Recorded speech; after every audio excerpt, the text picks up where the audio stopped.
He pulled out his map, calculated his position, and overlaid it with another that his employer had obtained from the city of Yano, studying his location carefully. The Central Academy, he realized with surprise. We're under one of Yano's most prestigious academies.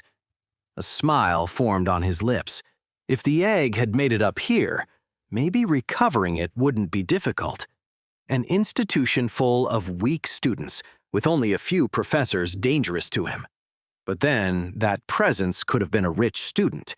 It was particularly weak and didn't seem to be hiding its mana. The presence on the other side of the slope moved slightly. A miserable school guard, perhaps? Someone in charge of stopping students, dealing with wretched worms, or delaying hordes, surely. Even better, someone who had probably seen everything that happened. His scorpion fully manifested its tail, abyssal venom dripping softly. Time to ask some questions. You see, Ren tried his best innocent expression. I was looking for the flower for you when I heard a roar and a strong vibration. I tried to return through my tunnel, but it had partially collapsed. Lin kept her eyes fixed on him, her expression skeptical. So I had to take the long way, through the main slope. Though I knew the guards would scold me, Ren continued, avoiding her gaze. And, well, that's when the hydra saw me. The hydra saw you? Lin crossed her arms. But it was very tired, he added quickly. Could barely move. That's why I could escape. And if you only did that much, then why did you have such strong mana poisoning? Ren started sweating. The mushrooms in his hair pulsed nervously, while he searched for another credible explanation. Well, you see, when I was... The sound of hurried footsteps in the hallway interrupted him. A group of students ran past the infirmary. Luna appeared in the doorway, her breathing agitated.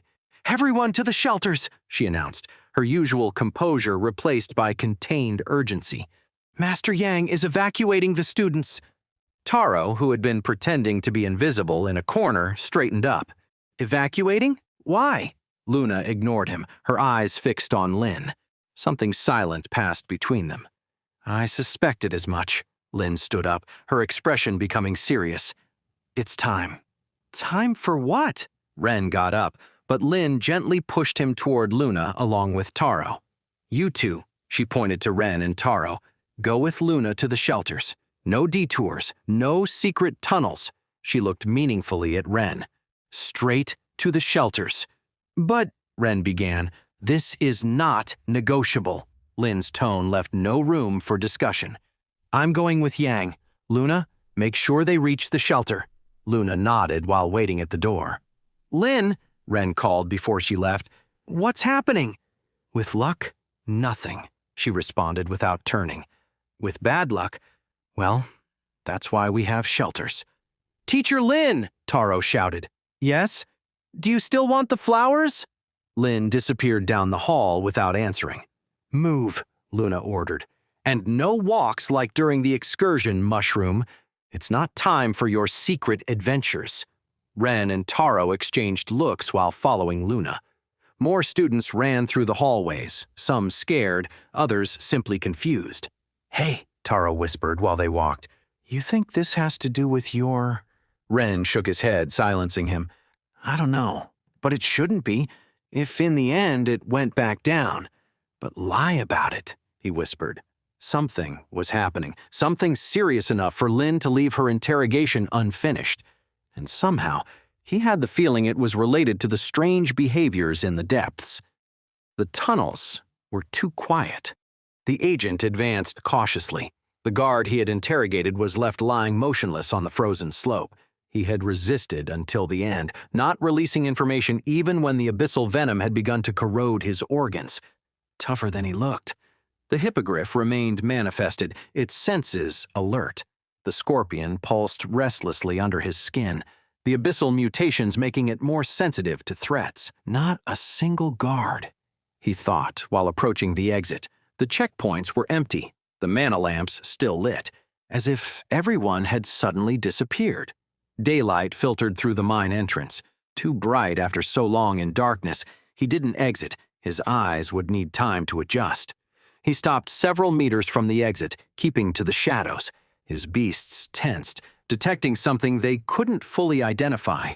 The silence was unnatural. Not even the wind seemed to dare blow.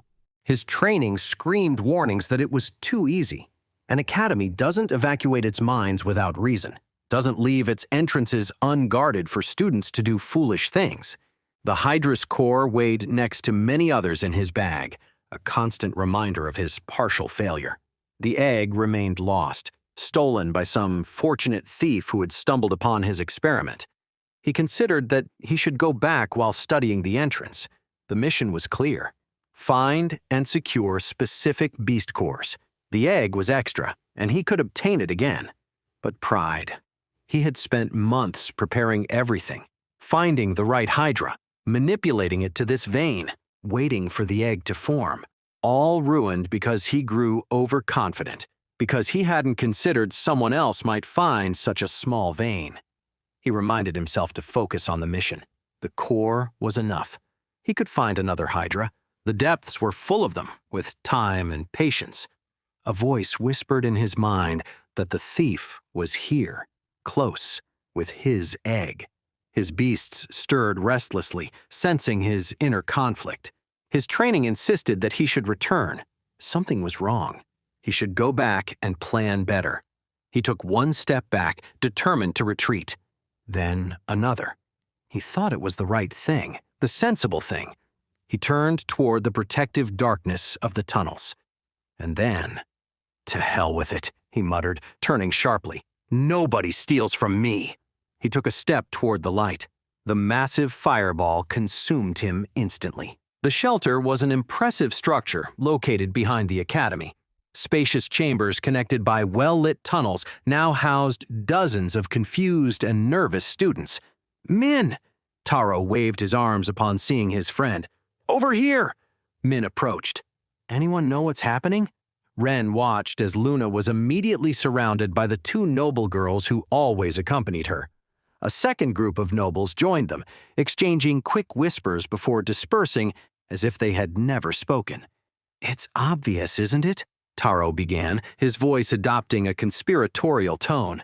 "All this is because of Ren's mad scientist experiments." "What?" Min blinked in confusion. "Think about it." Taro raised an accusing finger toward Ren. "Our room always smells like death and strange processing products."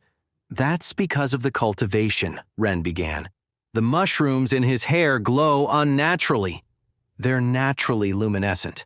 And today, he went down to the depths." Hey amazing viewers, it's Renz here. Thanks for sticking with us.